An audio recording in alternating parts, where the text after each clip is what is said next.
My name is Madison Taylor, and I'm 27 years old. The manila envelope in my trembling hands contained lawsuit papers. Not just any lawsuit. My biological parents were suing me for $2.7 million, the inheritance my grandpa left me when he died. The same parents who dropped me off at his doorstep when I was 4 and never looked back. 23 years of silence, and now they wanted what they called their rightful share. Well, they were about to learn that the abandoned little girl they left behind wasn't going to roll over so easily. Before I dive into this wild story, I'd love to know where you're watching from. Drop your location in the comments, hit that like button, and subscribe to join our survivor family. Trust me, you'll want to stick around for what happens next. Sometimes the people who should protect you the most become the ones you need protection from. I don't have many clear memories from before I turned 4. Just fragments, really. My mother Rebecca's perfume, always too strong, like she was trying to mask something else. My father Stephen's booming laugh when he was with friends, a sound that would disappear the moment they left. I remember a small apartment with peeling wallpaper and a kitchen that rarely had food in it. They weren't abusive in the traditional sense, they just seemed completely uninterested in being parents. There were signs looking back. The babysitters who would stay for days at a time. The forgotten doctor appointments. The times they'd promised to attend a preschool event and never show up. As a child, I made excuses for them in my little mind. They were busy. They were tired. They would do better tomorrow. I remember that final day with perfect clarity. It was a Saturday in October, crisp enough that my mom put a little red jacket on me, the one with ladybugs that my grandpa had bought me for my birthday. Dad loaded a small blue suitcase into the back of their beat-up sedan. "You're going to stay with Grandpa Richard for the weekend," Mom said, applying lipstick in the rearview mirror, rather than making eye contact with me. "Won't that be fun?" I loved my grandpa. He lived in a brick house with a tire swing and always let me help bake cookies. Of course I thought it would be fun. I had no idea it would become my permanent home. Grandpa opened the door with a big smile that faltered slightly when he saw my parents' expressions. I ran inside to find the cookie jar while they talked in hushed tones on the porch. "Just for the weekend, Dad," I heard Mom say. "We've got some job interviews out of state. Could be our big break." "You can't keep doing this, Rebecca," Grandpa said, his voice tinged with disappointment. "We'll be back Sunday night. Monday morning at the latest." I didn't hear the rest because I was busy arranging my stuffed animals on the guest bed. After a quick, stiff hug from both parents, they were gone. Grandpa made me pancakes shaped like dinosaurs for dinner that night, and we watched cartoons until I fell asleep. Sunday came and went. So did Monday. By Wednesday, Grandpa was making phone calls when he thought I couldn't hear. "They're not answering Margaret," he said to Mrs. Patterson next door. "The landlord says their apartment is cleaned out. I'm worried this time is different." By the following weekend, Grandpa sat me down at the kitchen table. His eyes were red-rimmed, and he held my little hands in his weathered ones. "Maddie," he said gently, "I think your mom and dad might be gone for longer than we thought." "Did they forget me?" I asked. The pain in his eyes still haunts me. "No, sweetheart. I think they're dealing with some very grown-up problems that make it hard for them to be good parents right now." The police reports came to nothing.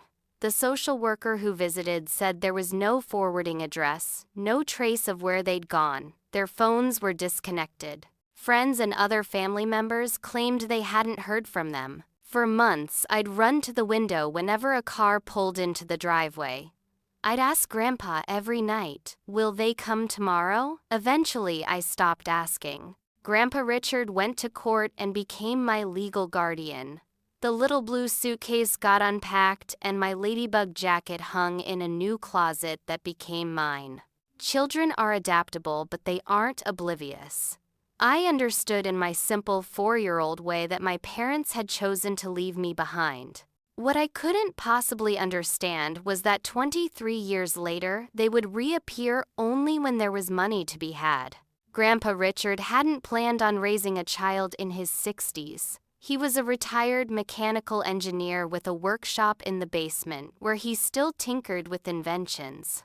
His wife, my grandmother Helen, had passed away 2 years before I came to live with him permanently.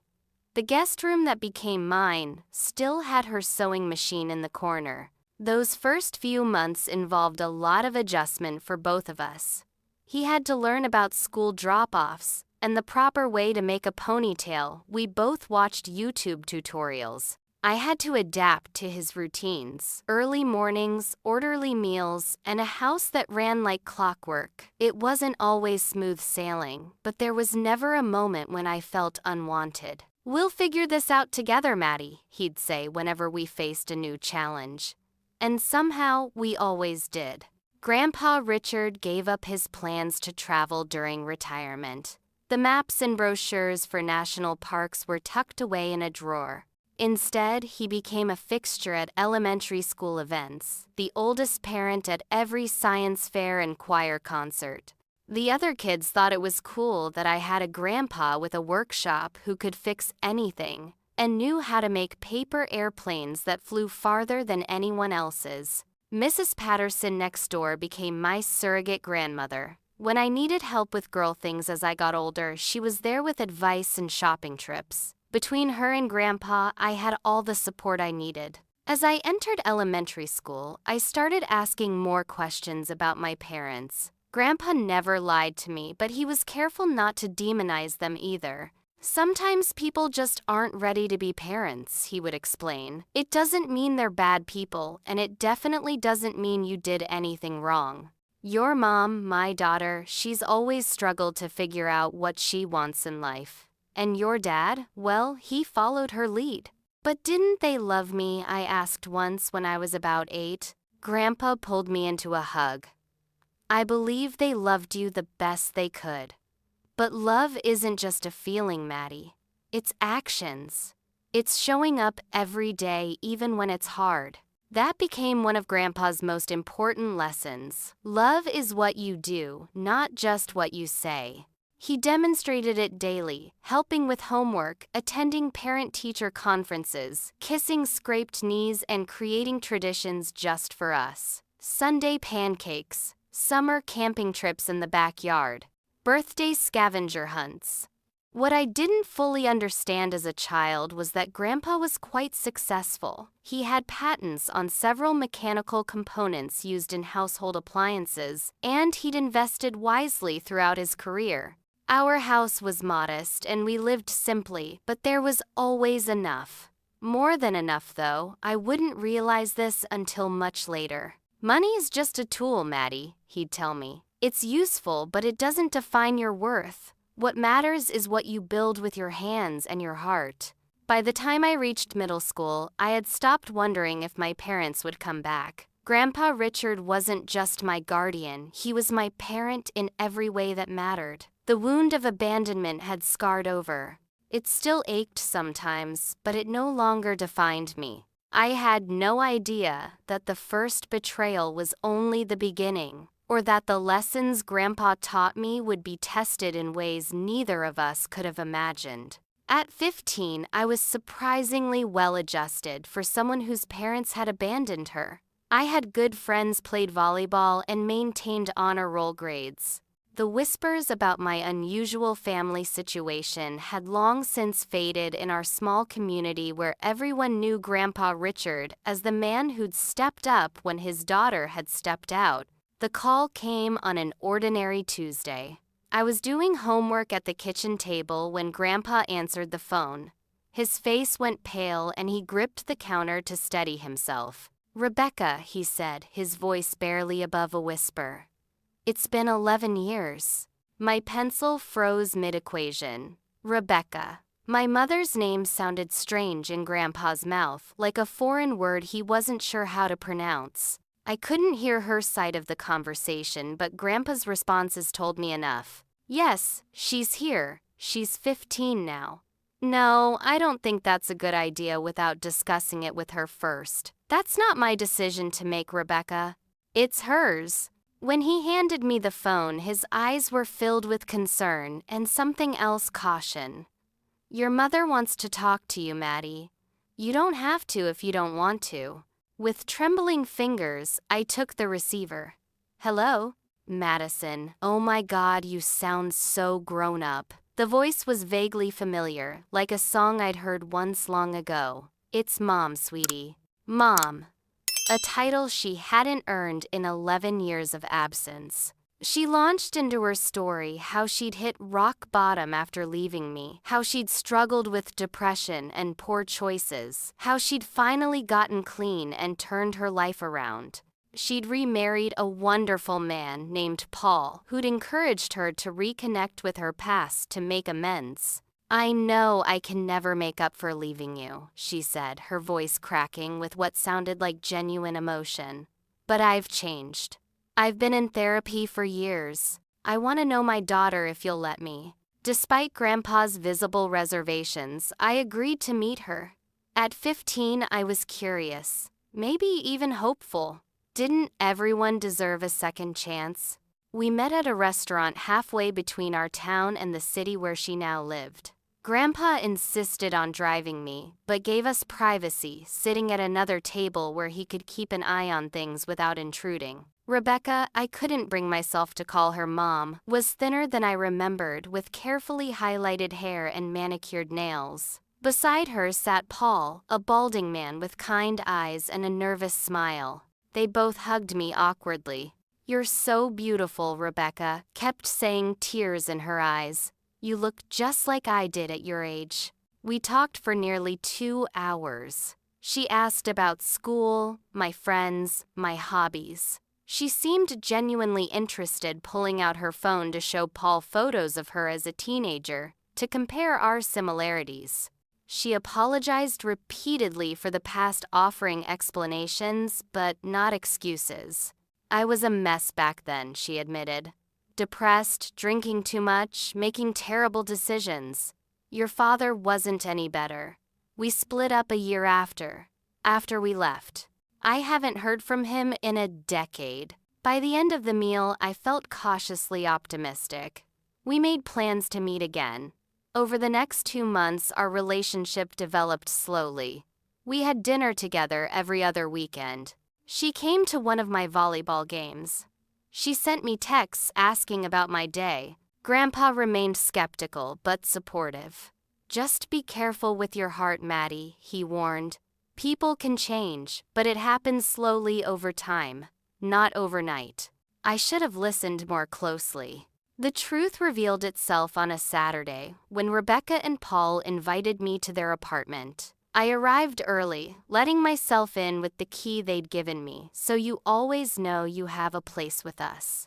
They were in the kitchen, unaware of my presence. How much longer do we need to keep this up? Rebecca was saying.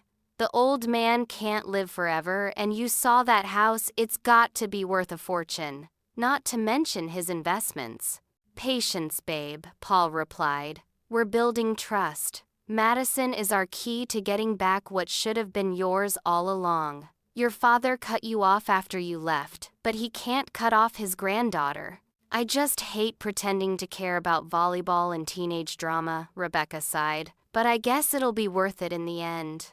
I must have made a sound, a gasp, a step backward, because they both turned. The look on Rebecca's face shifted from shock to calculation in an instant. Madison, sweetie, you misunderstood. Did I? The hurt was so acute it felt physical, like being abandoned all over again. You're only here because you think Grandpa has money, because you want his house. That's not fair, Paul started, but Rebecca cut him off with a raised hand. Let's not pretend anymore, she said, her voice hardening. Yes, I came back because I learned your grandfather has money. Money that should have been mine, his daughter. Is it so wrong to want what's rightfully mine? What's rightfully yours? You gave up any right when you abandoned your 4-year-old daughter. Her mask slipped completely then. Don't be dramatic. We left you with family, not on a street corner. Richard was always better with you anyway. Too bad he poisoned you against us. He never said a single bad word about you, I said, backing toward the door. He didn't have to. Your actions spoke for themselves. I left that day and blocked both their numbers. The second abandonment hurt, but differently than the first. At 4, I hadn't fully understood. At 15, I understood too well. It wasn't just that she'd left me, it's that I had never mattered to her at all, except as a means to an end. When I told Grandpa what happened, he just held me while I cried. He didn't say, "I told you so," or lecture me about naivety. He simply said, "I'm sorry she hurt you again, Maddie, but I'm not sorry you're here with me." That night cemented what I already knew. Family isn't defined by blood. It's defined by love, by showing up, by putting someone else's needs before your own. Rebecca might have given birth to me, but Richard Taylor was my real parent. 7 years passed with no contact from either of my biological parents. I graduated high school, went to college on a combination of scholarships and Grandpa's savings, and chose to major in psychology with a focus on child development. Perhaps it wasn't surprising given my background, but I wanted to understand why some parents connect deeply with their children, while others can walk away without looking back. I was in my senior year at university, just 22, when Grandpa called with news that would change everything. "It's cancer, Maddie," he said, his voice steady despite the diagnosis. "Stage 3, pancreatic. The doctors are recommending aggressive treatment, but they've been honest about the prognosis." I moved home that same day, taking a semester off to care for him. My professors were understanding, allowing me to complete some coursework remotely. Friends offered help, but in those early months, it was primarily just the two of us, just as it had been for most of my life. Between chemotherapy appointments and hospital stays, we had conversations deeper than any we'd had before. Grandpa spoke about his life, his regrets, his hopes. He talked about my grandmother Helen and how much he still missed her. He shared stories about my mother as a child, happy stories before things went wrong. "I've been thinking about my will," he said one evening as we sat in his hospital room waiting for his latest round of meds. "I want to make sure everything's clear so there's no confusion later." "Grandpa, please, I don't want to talk about this," I said, fighting tears. "I know, sweetheart, nobody does. But it's important." He took my hand in his skin paper thin but his grip still strong. "Everything goes to you. The house, my savings, the patents and investments. All of it." "I don't care about any of that," I insisted. "I know you don't. That's one of the reasons why you deserve it." He smiled wryly. "I've built up more than most people realize over the years. Those little components I designed are in practically every dishwasher in America, and I've always been careful with money." Over the next few weeks, he walked me through everything: the life insurance policy, investment portfolios, bank accounts, the deed to the house. He introduced me to his attorney, a kind woman named Judith, who had been handling his affairs for decades. "It's going to be a substantial inheritance," Madison Judith explained gently. "Your grandfather has done very well for himself." "All I want is for him to get better," I replied. But he didn't get better. The treatment slowed the cancer, but couldn't stop it. By winter, the doctors had transitioned from treatment to pain management. Grandpa faced it with the same quiet dignity he'd shown throughout his life. It was during one of his better days, when he was lucid and relatively pain-free, that my biological father, Stephen, showed up unannounced at the hospital. "Richard," he said, nodding at my grandfather as he entered the room carrying a small potted plant. "Madison, you've grown up." I hadn't seen him since I was 4 years old. He was heavier now, with gray at his temples, but the calculating look in his eyes was exactly as I remembered.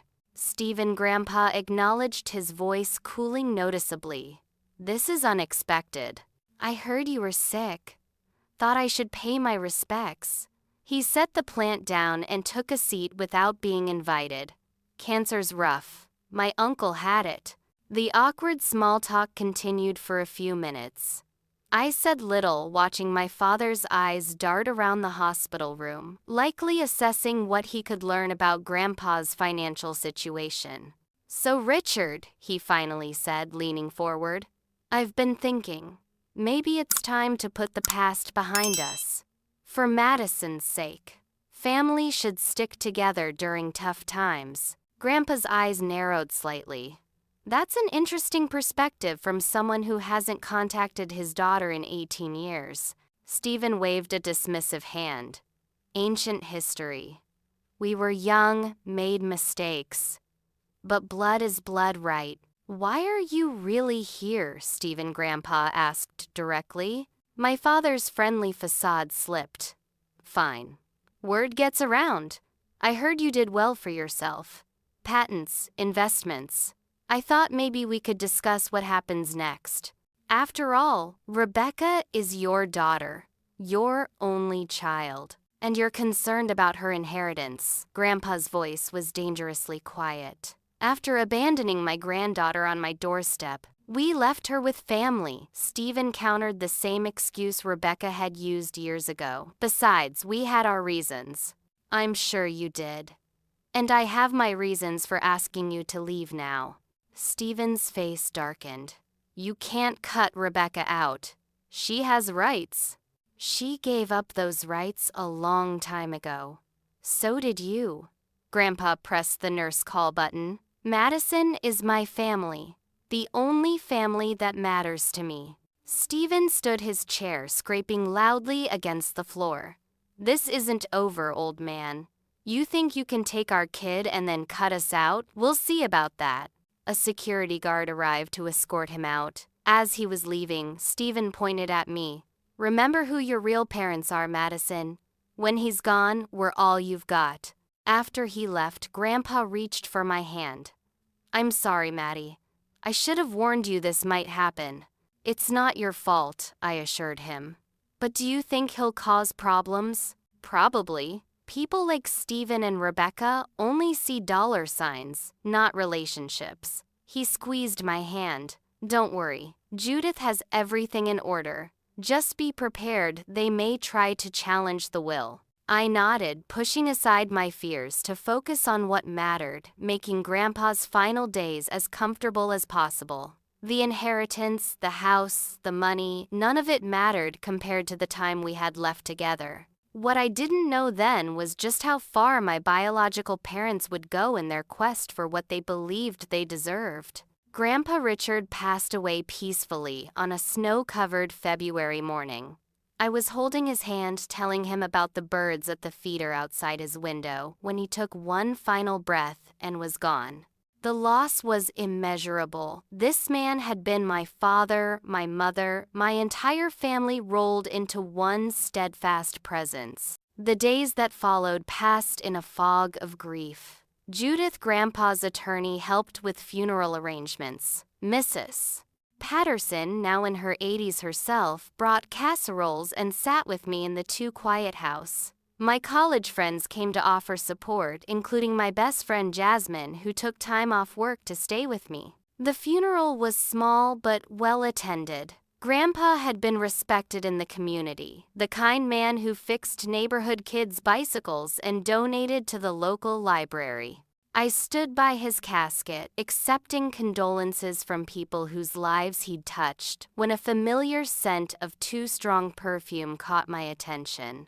Rebecca and Stephen had arrived together, though I knew from snippets of conversation over the years that they hadn't been a couple since shortly after abandoning me. They stood at the back of the room, not quite together, but clearly united in purpose. Paul, Rebecca's husband, hovered awkwardly beside her. "I can't believe they showed up," Jasmine whispered, protective anger flashing in her eyes. "Vultures circle when they smell money," Mrs. Patterson muttered darkly. I took a deep breath and approached them, determined to be the bigger person. "Thank you for coming," I said stiffly. "Of course we came," Rebecca replied, dabbing at dry eyes with the tissue. "He was my father." "A father you hadn't spoken to in decades," I pointed out quietly. "People make mistakes," Stephen interjected. "We're here now. For you, Madison." The falseness of their concern was so transparent it would have been comical if it wasn't so painful. Throughout the service, Jasmine kept nudging me, nodding toward Rebecca and Stephen, who were whispering to each other, barely paying attention to the eulogies or prayers. After the burial, a small group gathered at the house. Judith arrived with her briefcase, ready to conduct the reading of the will as Grandpa had requested. No delays, no drawn-out legal processes. Richard was very clear about his wishes, Judith explained to the assembled group. This will be brief and straightforward. It was indeed straightforward. After a few small bequests to charities and friends, Mrs. Patterson received his prized collection of vinyl records. His fishing buddy got his tackle box. Everything else came to me. The house, the savings, the investment portfolio, the patents. All told approximately $2.7 million in assets. Additionally, Judith added, pulling out an envelope. Richard left this letter for Madison to be read now. With trembling hands, I opened it. My dearest Maddie. Asterisk. If you're reading this, I've moved on to wherever your Grandma Helen has been waiting for me. Don't be too sad. We had a good run, didn't we? Asterisk.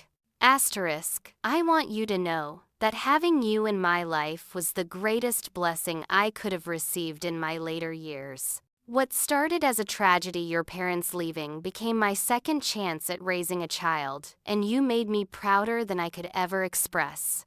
Asterisk. Asterisk. Everything I have is yours now. Not because you're my blood, but because you're the person who showed up every day. You're the one who sat through boring doctor appointments, who learned to cook when I couldn't anymore, who read to me when my eyes got too tired. You earned this inheritance through love, not DNA. Asterisk. Asterisk. Use it wisely. Help others. Create the life you want. And remember what I always told you. Family is built on actions, not words or biology. Asterisk. Asterisk. All my love. Asterisk. Asterisk. Grandpa. Asterisk. By the time I finished reading, tears were streaming down my face. Across the room, I could feel Rebecca and Stephen's stares boring into me. The letter had been read aloud, and the mention of the inheritance amount had caused Stephen to sit up straight, his eyes narrowing calculatingly. As people began to leave, Rebecca and Stephen cornered me in the kitchen. We need to talk about this, Stephen began without preamble. There's nothing to talk about, I replied, exhaustion seeping into every part of me. You can't possibly need all that money, Rebecca said. As his daughter, I'm entitled to something. Entitled, the word ignited something in me. You weren't entitled to abandon your child. You weren't entitled to ignore your father for decades. And you certainly aren't entitled to his money now. Listen here, Stephen stepped closer, his voice dropping. That old man manipulated the situation. He kept you from us, poisoned you against your own parents. We deserve a share of his estate. Get out, I said quietly. Both of you. Get out of his house. This isn't over, Rebecca hissed, as Paul tried to pull her toward the door. That money should be in the family. It is, I replied. I am the family. I'm the one who was here. After they left, I collapsed at the kitchen table, sobs racking my body. Jasmine and Mrs. Patterson found me there, breaking down under the weight of both grief and anger. Those horrible people, Mrs. Patterson said, rubbing my back. They'll be back, Jasmine warned.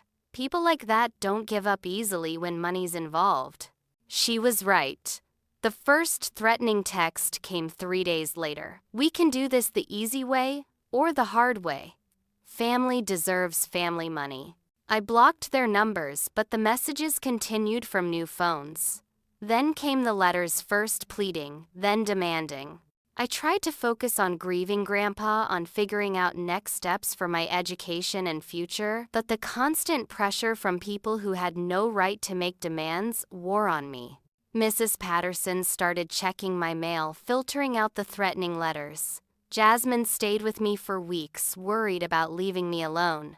The house that had always been my safe haven now felt tainted by their greed. 1 month after the funeral, I received a formal letter from an attorney representing Rebecca and Stephen Taylor, requesting a family meeting to discuss fair distribution of Richard Taylor's estate. I showed it to Judith, who shook her head grimly. "They're fishing," she said. "Testing to see if you'll give in without a fight. I've seen this before with estranged family members." "What should I do?" I asked. "Ignore it.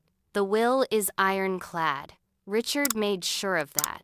She gave me a sympathetic look.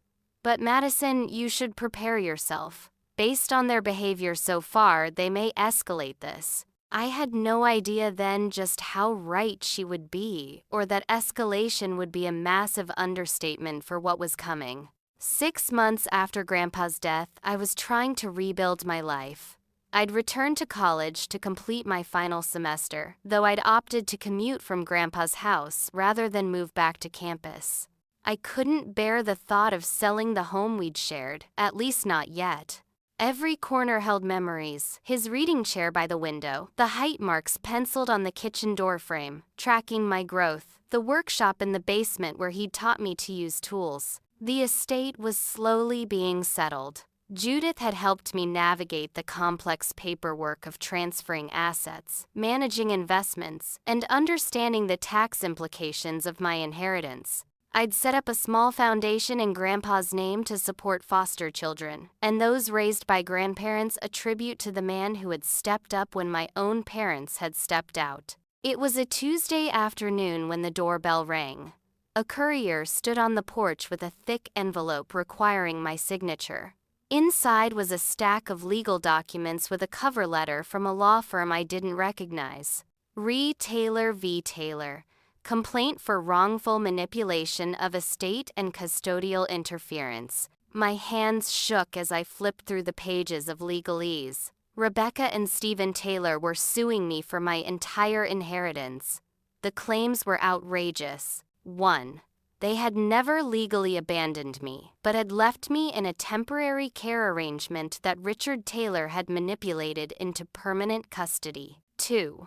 Richard Taylor had systematically alienated me from my loving parents who had desperately tried to maintain contact. 3. As Richard's only child, Rebecca had a right to his estate that superseded any will which they claimed was written under duress and with undue influence. 4.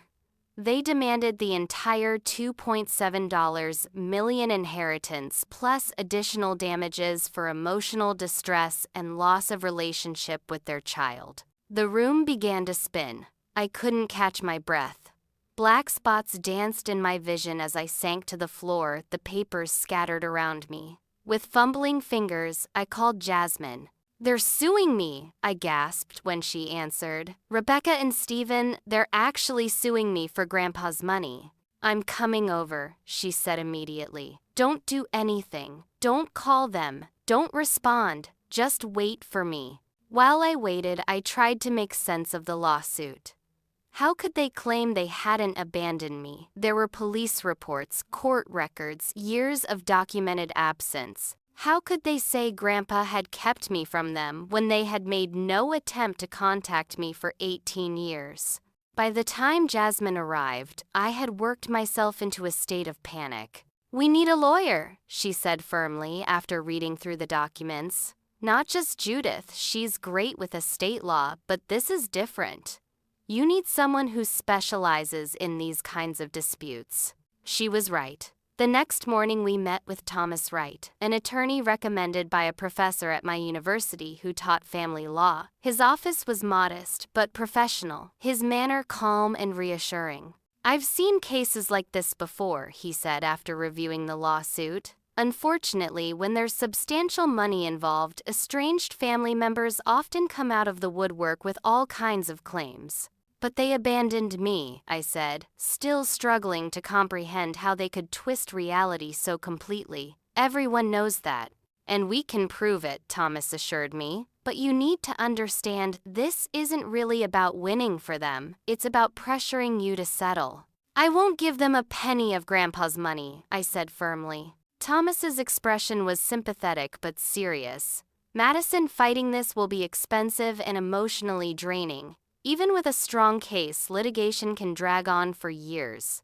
They're counting on you being worn down on you, eventually deciding that paying them off is easier than continuing to fight. I don't care how long it takes. Grandpa wouldn't have wanted them to get his money. Not after how they treated both of us. Then we'll fight, Thomas said, making notes.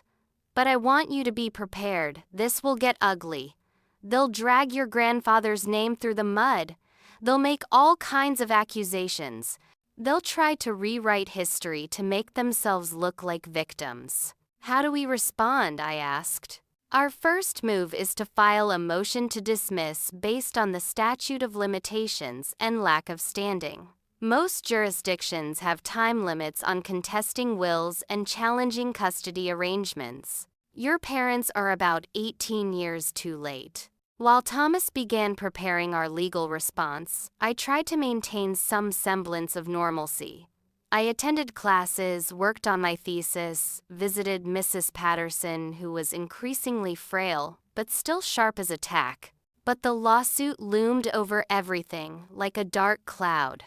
The initial motion to dismiss was denied. The judge ruled that the unusual circumstances warranted a full hearing of the evidence. It was our first setback, but Thomas cautioned me not to lose heart. It's just procedural, he explained. The judge is giving them enough rope to hang themselves. Once we present the evidence of abandonment and your grandfather's careful estate planning, their case will fall apart. What we didn't anticipate was how quickly Rebecca and Stephen would escalate their tactics.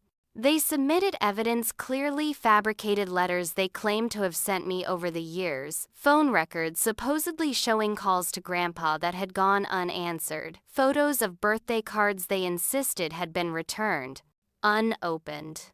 Then came the media coverage. Someone we suspected Stephen had tipped off a local news station about the heart-wrenching family dispute over a multi-million-dollar inheritance. Reporters started calling. Photographers camped outside the house. The story spread to national outlets, often with headlines that cast doubt on my side of the story. Daughter refuses to share inheritance with estranged parents, justified or greedy. Family torn apart by $2.7 million estate battle. Parents claim elderly man manipulated granddaughter against them. The public scrutiny was excruciating. People who knew nothing about our situation felt entitled to weigh in. Online comment sections filled with opinions, many suggesting I should just share the money because they're still your parents. Thomas advised me to make no public statements. Let the court decide, not public opinion, he counseled. But the stress began taking a physical toll. I couldn't sleep.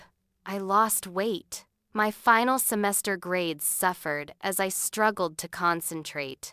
Jasmine and other friends formed a protective circle around me, screening calls and accompanying me to and from classes to avoid reporters. You can end this, you know, Rebecca said when she called from a new number I hadn't yet blocked. Just settle. Give us half and we'll go away. You'll still be a millionaire. After what you did, after abandoning me, then only coming back for money, I refused.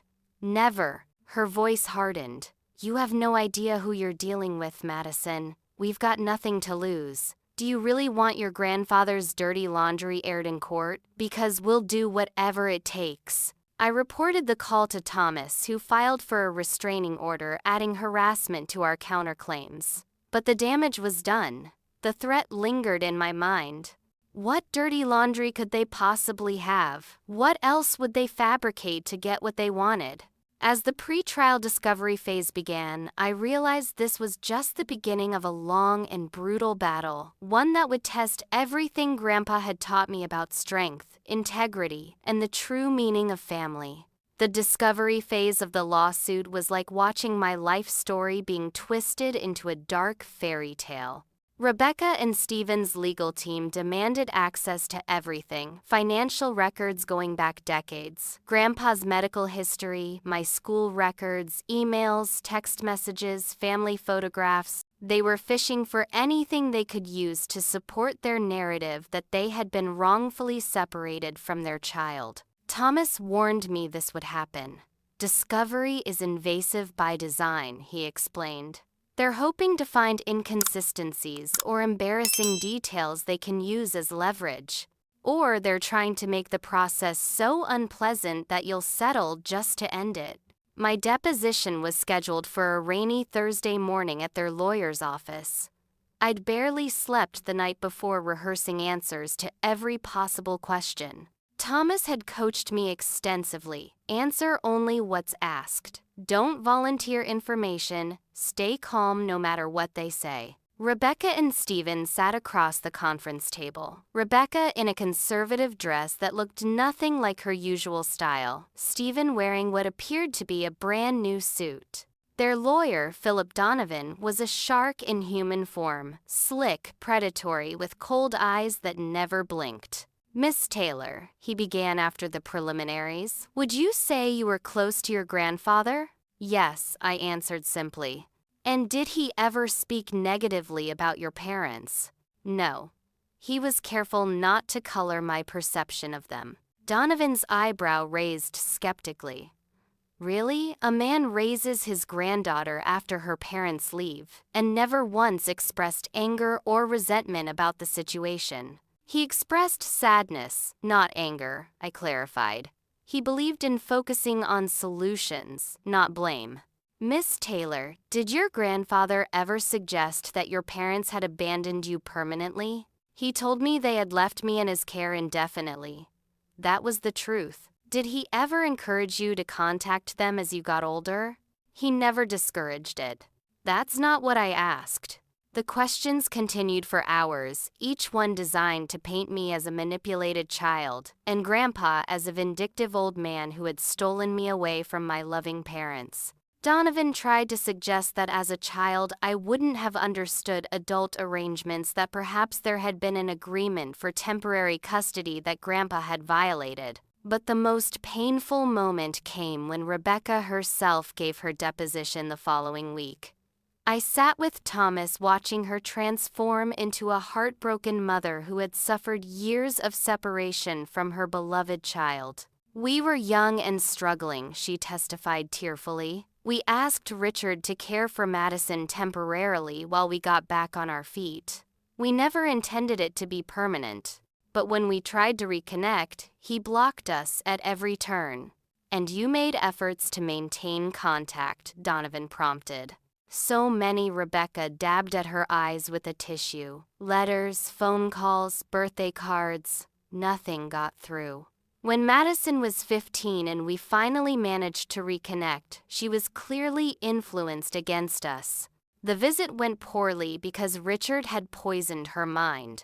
Every word was a lie, but she delivered it with such conviction that I found myself questioning my own memories for a split second. Was that what gaslighting felt like?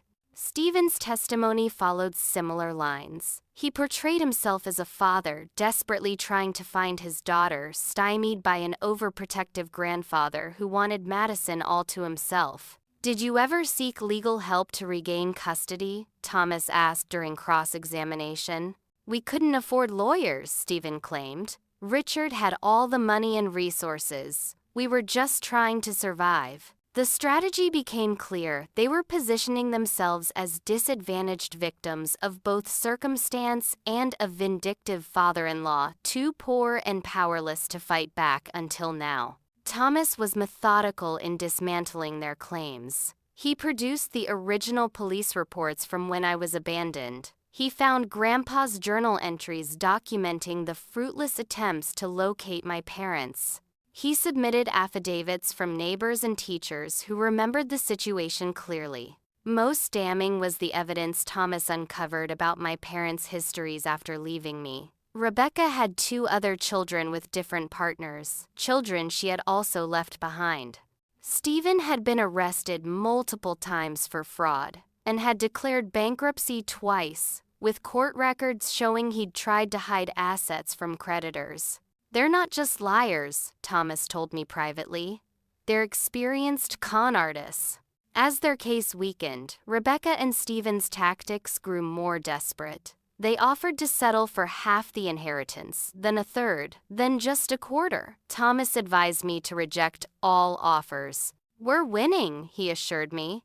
"But be prepared, cornered animals are the most dangerous." He was right.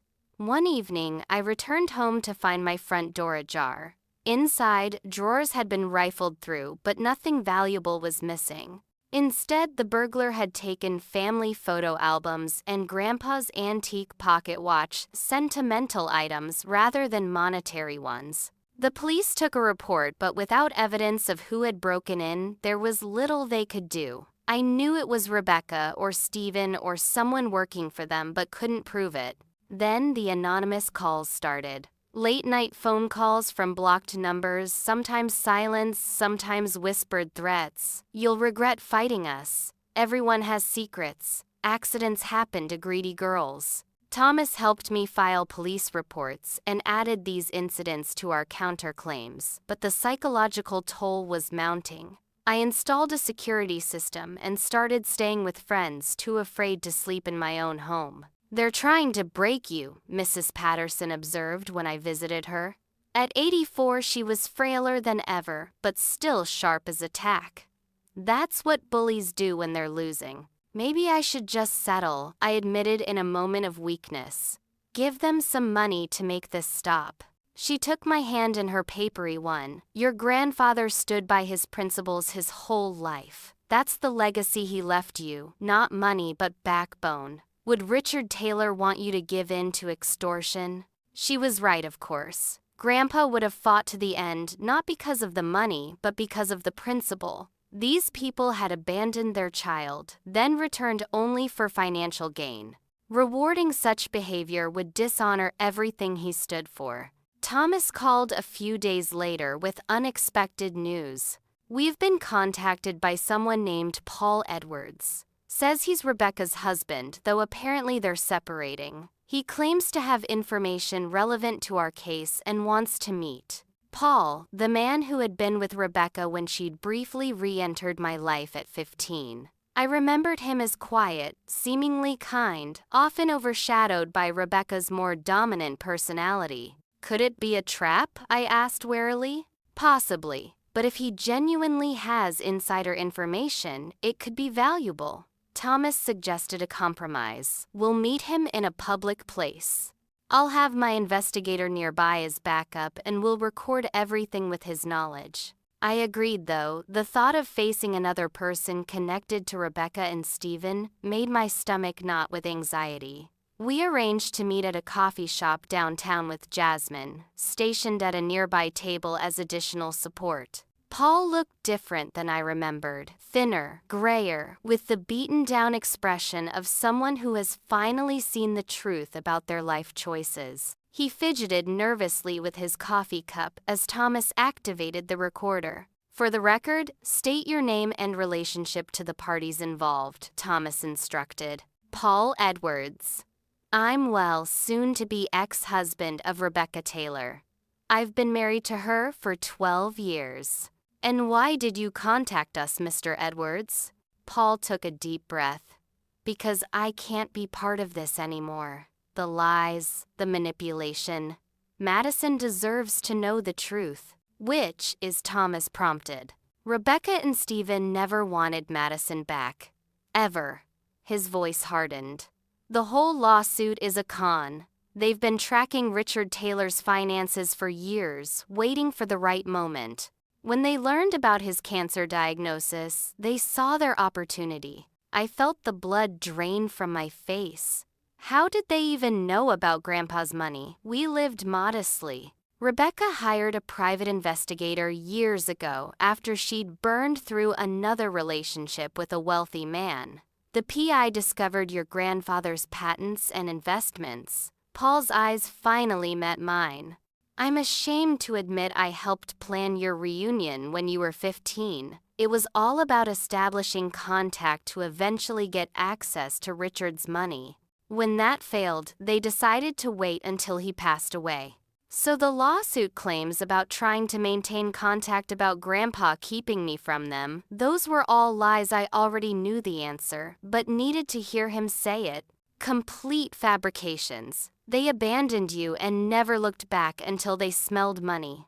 Paul pulled out a USB drive. I have emails, recorded conversations, notes from meetings with their previous lawyer where they discussed strategy. They've done this before, targeted wealthy relatives with fraudulent claims. Why are you doing this? Thomas asked the question. I was too stunned to form.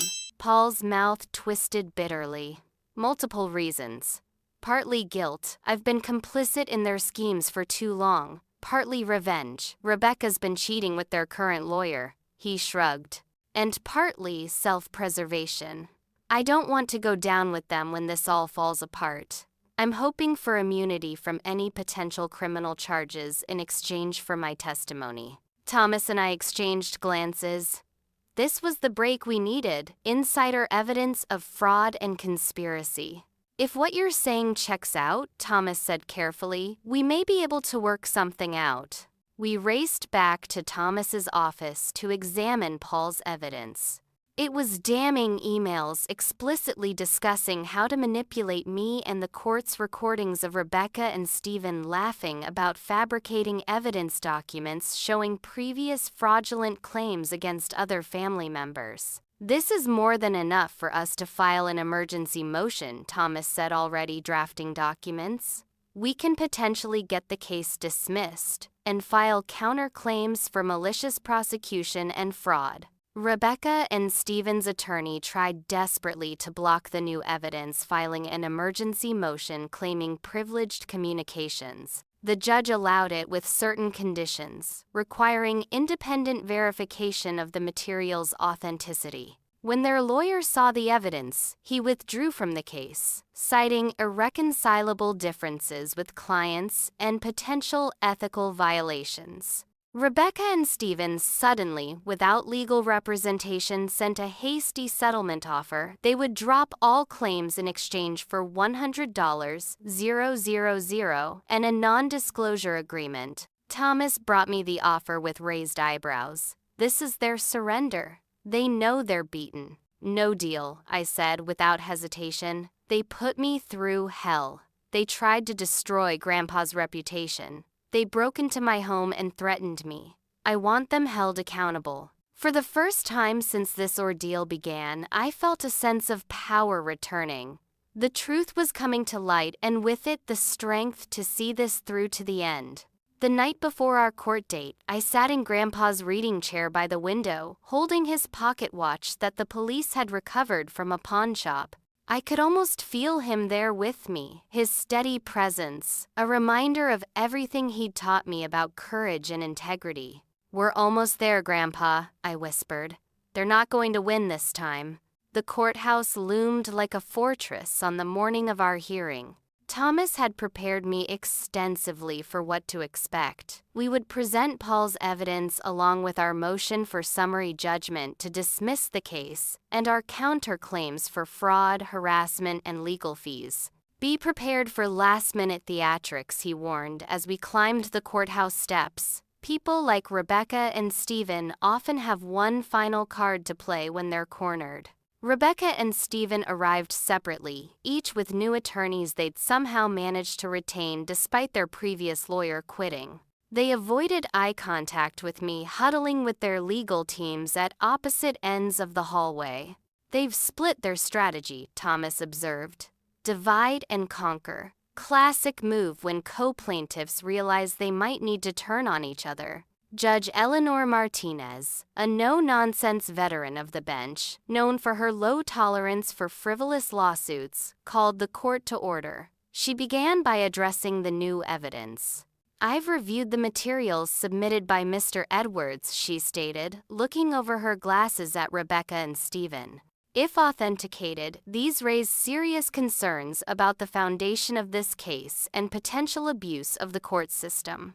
Rebecca's new attorney, a young woman with a determined expression, stood. Your Honor, we challenge the admissibility of these materials. My client's estranged husband obtained these alleged communications illegally during their marital discord. Whether that's true remains to be seen, the judge replied. But even setting aside Mr. Edwards' evidence, I find the plaintiff's case problematic on its face.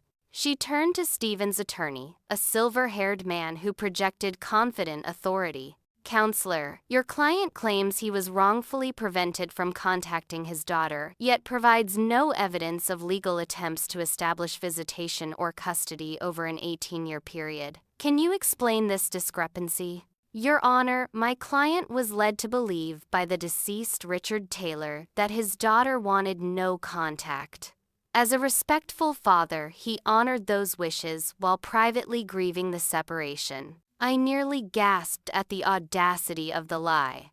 Thomas squeezed my arm in silent warning to maintain composure. That directly contradicts the police reports from 2001 Judge Martinez noted, which indicate the child was abandoned without contact information or projected return date. It also contradicts school records, showing no attempt by either parent to access educational information, attend conferences, or participate in their daughter's upbringing. For the next hour, the judge methodically dismantled the case Rebecca and Stephen had built, pointing out inconsistencies, timeline problems, and the suspicious convenience of claims that couldn't be verified because the accused party was deceased.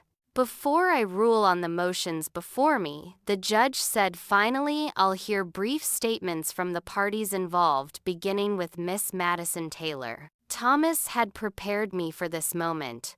I stood hands, trembling slightly, and faced the judge. Your Honor, I was 4 years old when my parents left me with my grandfather. For 23 years, he was my only family, the person who attended every school event, who taught me to drive, who sat by my hospital bed when I had my appendix out at 16. He was honest, hardworking, and fair. He never spoke ill of my parents, even though he had every right to be angry. I took a steadying breath. The only time I heard from either of them was when I was 15, when my mother briefly re-entered my life only to disappear again when she realized my grandfather's money wasn't immediately accessible. And now, after his death, they've put me through months of legal harassment, invaded my privacy, broken into my home, and attempted to destroy my grandfather's reputation, all for money they did nothing to earn. I turned slightly, finally making eye contact with Rebecca and Stephen. My grandfather taught me that family is defined by actions, not blood. Their actions have shown repeatedly what kind of people they are. I'm asking the court to end this ordeal and allow me to honor my grandfather's wishes without further harassment. The judge nodded thoughtfully, then turned to Rebecca. Miss Taylor. Rebecca stood, dabbing theatrical tears with a tissue. Your Honor, I've made mistakes. Every mother does. But I never stopped loving my daughter. Never.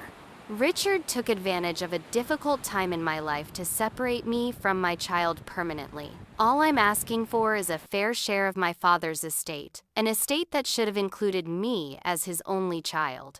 Her performance was convincing, trembling voice, vulnerable posture. If I hadn't lived through her abandonment, hadn't seen the evidence of her schemes, I might have been swayed myself.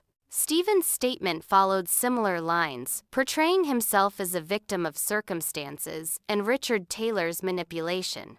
He even went so far as to claim he'd sent child support payments that Grandpa had never acknowledged, a bold lie easily disproven by financial records. As the statements concluded, an unexpected commotion arose at the courtroom doors. Paul entered accompanied by two people I didn't recognize, a middle-aged woman and a younger man who bore a striking resemblance to Stephen. Thomas leaned over. "That's Diane Willis and Christopher Willis," he whispered. "We found them through our investigation, another family, Rebecca and Stephen, targeted years ago. They asked to attend, but didn't mention they'd be bringing Paul." Judge Martinez called for order. "Who are these individuals, and what is their interest in these proceedings?" Thomas stood. "Your Honor, these are witnesses who can testify to a pattern of similar behavior by the plaintiffs. Diane Willis is Stephen Taylor's former partner, and Christopher Willis is their son, a half-brother to Madison Taylor, who was similarly abandoned, then later approached when Stephen learned of a potential inheritance from Diane's family. The courtroom erupted. Rebecca's face contorted with rage. Stephen went pale. Their attorneys looked blindsided, conferring urgently with their clients. "Order, Judge," Martinez banged her gavel. "This is highly irregular, but given the serious allegations in this case, I'll allow it. Mr. Wright, are you prepared to call these witnesses today?" "We are, Your Honor." What followed was the final nail in Rebecca and Stephen's legal coffin.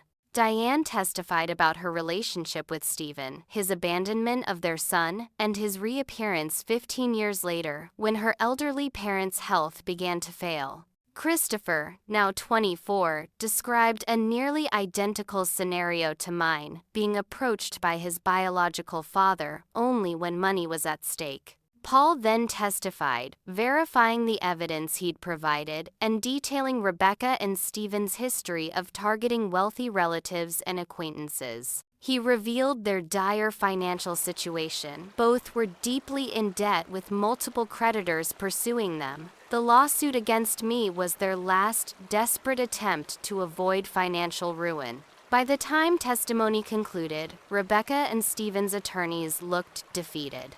Judge Martinez called a brief recess before delivering her ruling, during which Rebecca approached me in the hallway, her mask of maternal concern completely gone. "You think you've won," she hissed, ignoring her attorney's attempts to pull her away. "You're just like him, self-righteous, thinking you're better than everyone else. That money should have been mine. I was his daughter, and I was your daughter," I replied calmly. "That didn't seem to matter to you." Something flashed in her eyes, perhaps the faintest glimmer of recognition or regret, but it vanished as quickly as it appeared. Stephen remained at a distance, already planning his exit strategy, already separating himself from Rebecca to salvage what he could from the wreckage. When court resumed, Judge Martinez delivered a comprehensive ruling. 1. The plaintiff's case was dismissed with prejudice, meaning they could never file similar claims again. 2. My counterclaims for harassment and malicious prosecution were upheld with damages set at $150,000. 3. Rebecca and Stephen were ordered to pay all legal fees associated with the case. 4.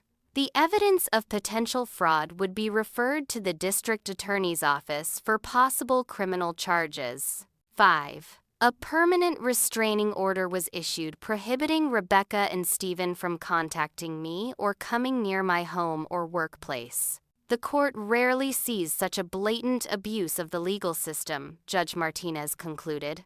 This appears to have been nothing more than an attempt to extort Miss Madison Taylor and dishonor the clear wishes of Richard Taylor. This court will not be a party to such actions.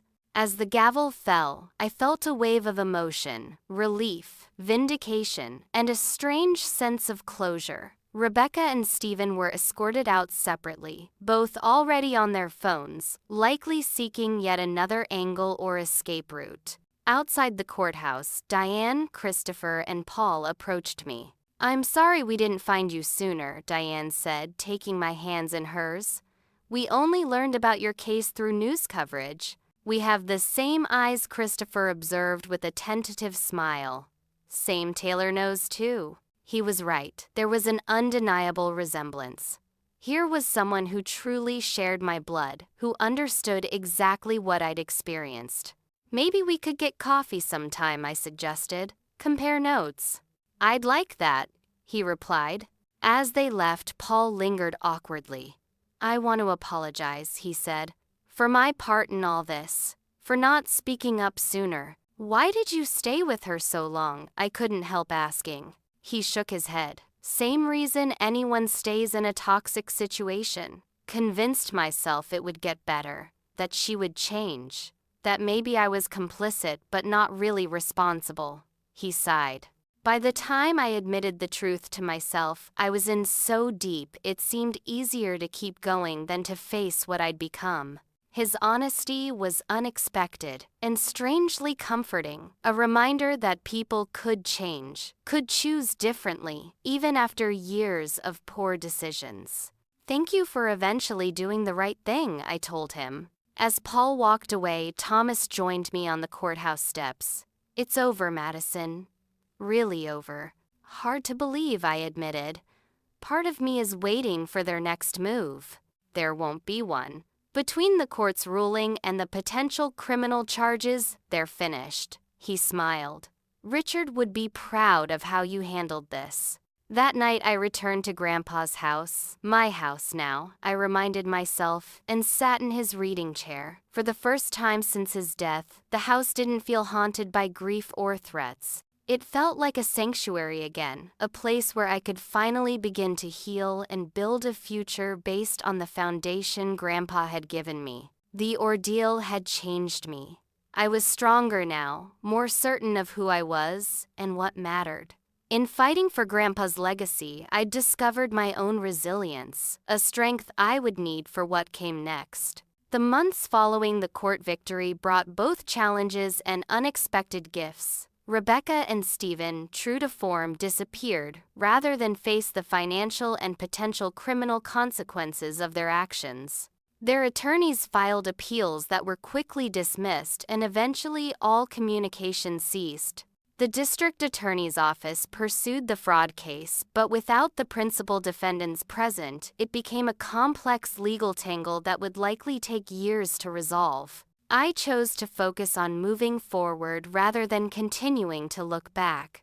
With the lawsuit behind me, I returned to complete my final semester of college, graduating with honors despite the turmoil that had disrupted my education. My psychology professors were particularly understanding, some even suggesting that my experiences would make me a more empathetic practitioner in the future. The inheritance remained largely intact, protected by the careful management strategies Grandpa had established. After much reflection, I decided to honor his memory in a way that felt meaningful and healing. With Thomas's legal guidance, I established the Richard Taylor Foundation for Family Reunification, dedicated to supporting children raised by grandparents and other extended family members. "We're going to focus on 3 areas," I explained to the board of directors at our first meeting. Financial support for grandparents suddenly raising grandchildren, therapeutic services for children who've experienced parental abandonment, and legal assistance for families navigating custody and guardianship issues. Mrs. Patterson, despite her increasing frailty, insisted on serving as an honorary board member. "Richard would have loved this," she told me, her eyes bright with unshed tears. "Using that money to help other families like yours, it's perfect." The foundation became my passion project, the silver lining to the dark cloud that had hung over me for so long. Each family we helped, each child who received support, felt like a small victory against the pain of abandonment that I and so many others had experienced. My relationship with Christopher Willis, my half-brother, developed slowly but meaningfully. We met monthly for coffee, gradually filling in the gaps in each other's lives and discovering both similarities and differences in our experiences. "Did you ever wonder about other siblings?" he asked during one of our meetups. "I mean, people like Rebecca and Stephen, they probably have more children out there." I had wondered, of course. "I hired a private investigator," I admitted. "There are 2 others that we know of, a girl in Arizona and a boy in Oregon. Both adopted as infants, both with closed adoptions at the birth parents' request. Have you reached out to them?" I shook my head. I decided that should be their choice, not mine. The investigator set up a confidential registry. If they ever search for their biological parents and want contact with siblings, they'll find us. But they might have perfectly happy lives with no desire to connect with this complicated family tree. "Wise decision," Christopher agreed. "Our biological parents caused enough disruption. We don't need to add to it." Selling Grandpa's house was one of the hardest decisions I faced. Every corner held memories. Every room echoed with his presence. For months after the trial, I continued living there, unable to imagine calling anywhere else home. But gradually, the practical considerations became impossible to ignore. The house was too large for one person, the maintenance increasingly demanding, and the memories, while precious, sometimes made moving forward difficult. With Jasmine's help, I sorted through the house room by room. Some items went to the foundation's new office, Grandpa's desk, his engineering awards, the photographs that had lined his study. Some particularly meaningful pieces came with me to the smaller house I eventually purchased closer to the university, where I'd begun graduate studies in clinical psychology. The rest was carefully documented, photographed, and either donated or sold, with all proceeds going to the foundation. On my final day in the house, I wandered from room to empty room, saying goodbye not just to the physical space, but to a chapter of my life. "I think I'm doing the right thing, Grandpa," I said aloud in the workshop, running my fingers over his old workbench. "But it still feels like leaving you behind somehow." As if in answer, a breeze from the open window rustled some papers, revealing an old notebook I hadn't noticed during the packing. Inside, in Grandpa's meticulous handwriting, were notes for projects he'd planned but never completed, dreams deferred by life's unexpected turns.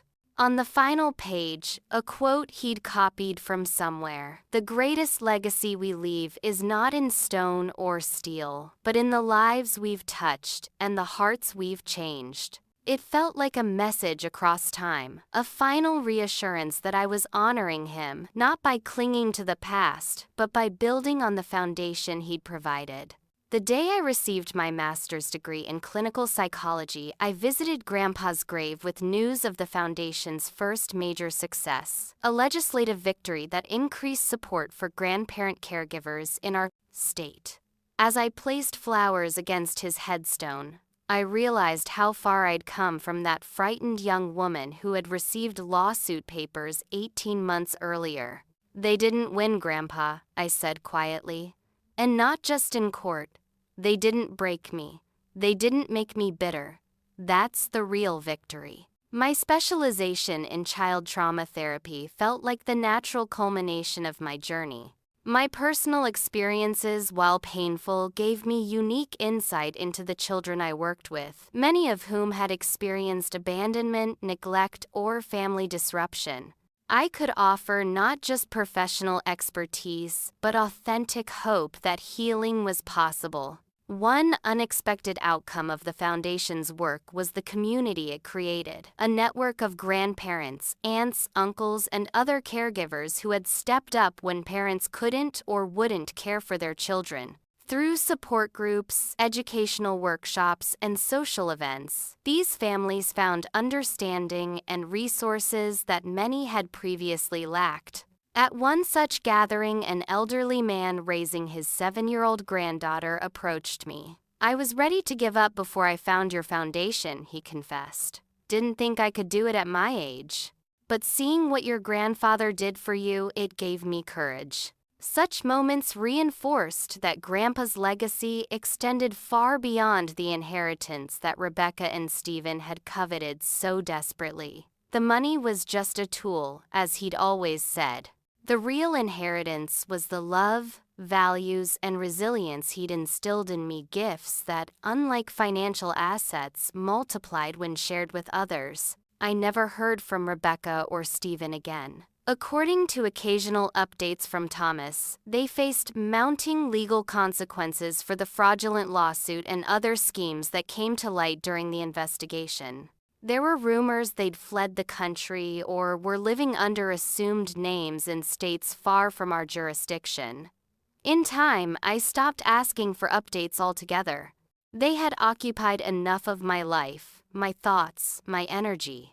On what would have been Grandpa's 80th birthday, the foundation hosted a community celebration, bringing together families we'd helped, professionals who'd supported our work, and volunteers who'd given their time to our cause.